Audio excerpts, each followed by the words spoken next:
The Boland Hall fire at Seton Hall University on January 19, 2000, was not a sudden freak accident nor an overwhelming blaze that consumed an entire structure, but a slow-moving, entirely preventable disaster born from a convergence of reckless behavior, alcohol-impaired judgment, outdated safety infrastructure, and institutional complacency that had normalized risk for decades. And its true horror lies in how little fire was required to kill 3 young students who were asleep in what was supposed to be a safe residence hall. Boland Hall, a 6-story brick dormitory housing primarily first-year students, had been constructed under building standards that reflected an era when fire safety was understood almost exclusively in terms of flame containment rather than smoke behavior, a critical distinction that would prove fatal, because while the building's structure resisted fire spread, it offered virtually no defense against smoke migration, lacking a sprinkler system, lacking smoke detectors inside individual dorm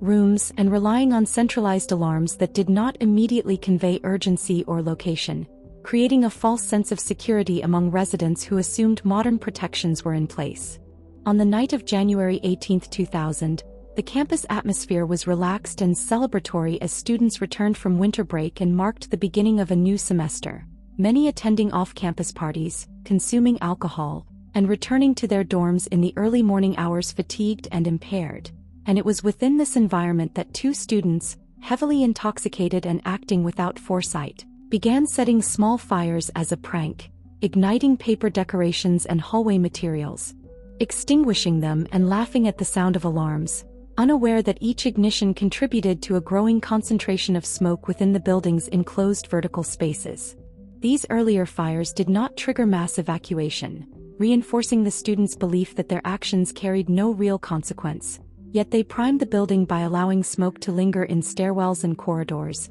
and shortly before 4:30 a.m., the students ignited a decorative banner on the first floor near a stairwell, a fire that initially appeared minor but quickly intensified as flames climbed combustible materials, producing thick toxic smoke that rose rapidly through stairwells, acting as chimneys, driven upward by heat and pressure differentials, reaching upper floors within minutes while most residents slept behind closed doors. Smoke, not flame, became the primary killer, infiltrating rooms silently, carrying carbon monoxide and other lethal gases that displaced oxygen and impaired brain function, meaning that many students never fully awoke or were already cognitively compromised before realizing danger existed. And when the fire alarm eventually sounded, it did so without conveying the severity of the situation, leading some residents to hesitate, assuming it was another false alarm, a common occurrence in dormitory life, while others opened their doors directly into corridors filled with dense black smoke,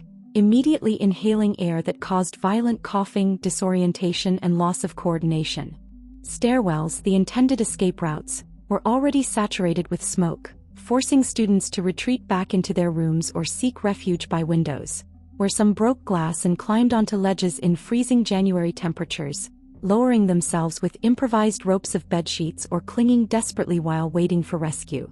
Firefighters arriving on scene encountered a building that appeared intact from the outside but was lethally compromised inside, with visibility reduced to inches, victims scattered unpredictably, and smoke conditions so severe that rescue operations were slowed despite rapid response, as crews searched room by room, sometimes locating unconscious students only after precious minutes had passed. The flames themselves remained largely confined to the first floor, a fact that later intensified public outrage, because it underscored that the deaths were not caused by an uncontrollable firestorm but by a building that allowed smoke to travel freely upward. And 3 first-year students were found in their rooms, overcome by smoke inhalation, their deaths occurring quietly without panic or struggle, while more than 50 others were hospitalized with severe respiratory injuries, burns, and long-term complications, and many survivors would later describe lingering psychological trauma, recurring nightmares, and survivors' guilt that persisted long after physical wounds healed. In the days following the fire, shock gave way to anger as investigations revealed that Boland Hall lacked a sprinkler system despite housing hundreds of students, a condition permitted under grandfathered building codes but increasingly viewed as indefensible, especially given years of national warnings about dormitory fire risks, and questions emerged about why upgrades had been delayed, why students and parents had not been fully informed of the building's limitations, and why cost considerations had been allowed to outweigh life safety. The 2 students responsible for starting the fire were arrested and charged with aggravated manslaughter and arson. And although they insisted they never intended to harm anyone, the law recognized that intent does not erase responsibility when actions demonstrate extreme recklessness, and both ultimately received lengthy prison sentences, a legal outcome that ignited national debate about youthful irresponsibility, alcohol culture on college campuses, and the thin line between a prank and a criminal act when lives are placed at risk. Civil lawsuits followed, forcing universities across the country to confront uncomfortable truths about their own residence halls, compliance practices, and reliance on outdated safety standards that met legal minimums but failed to protect occupants under real-world conditions. The Boland Hall fire became a turning point in campus fire safety, particularly in New Jersey, where sweeping legislation mandated sprinkler systems in all college dormitories regardless of age, effectively eliminating grandfather exemptions and triggering widespread retrofitting nationwide, changes that undoubtedly saved lives in the years that followed. Yet for the families who lost daughters whose futures were still unwritten, for parents who entrusted their children to an institution believing that the walls around them were designed to protect rather than endanger, for siblings who would forever measure time as before and after a single night, for friends who slept just doors away and awoke to smoke sirens, and the sudden realization that survival itself was unevenly distributed, and for the many survivors who carried with them the memory of smoke-filled hallways, locked or impassable stairwells, and rooms that fell eerily silent, reform arrived not as comfort but as confirmation that the tragedy could have been prevented had action been taken sooner. The Boland Hall fire revealed with brutal clarity that disasters of this nature are rarely the consequence of one reckless moment alone, but instead the final expression of a long chain of decisions made quietly and often invisibly over years, in which safety improvements were delayed, known risks were normalized, outdated standards were tolerated because they remained legal, and responsibility was diffused until accountability became abstract,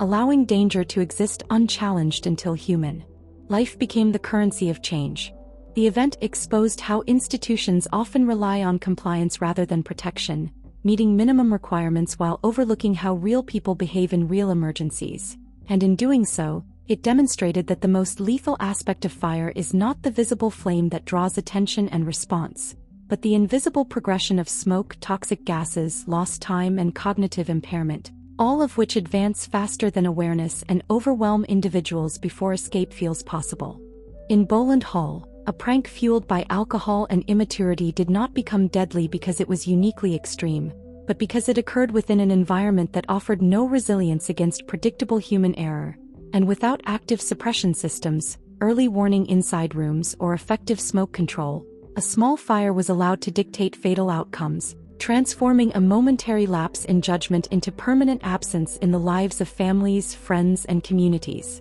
What happened at Seton Hall therefore stands not simply as a dormitory fire or an isolated campus incident, but as a profound failure of systems, assumptions, and priorities, a tragedy that forced reform only after loss had already occurred, reshaping safety laws and institutional practices while leaving behind a sobering truth that cannot be undone, that prevention postponed is prevention denied, and that when action waits for disaster to justify itself, the cost is paid not in regulations or budgets but in lives that can never be restored.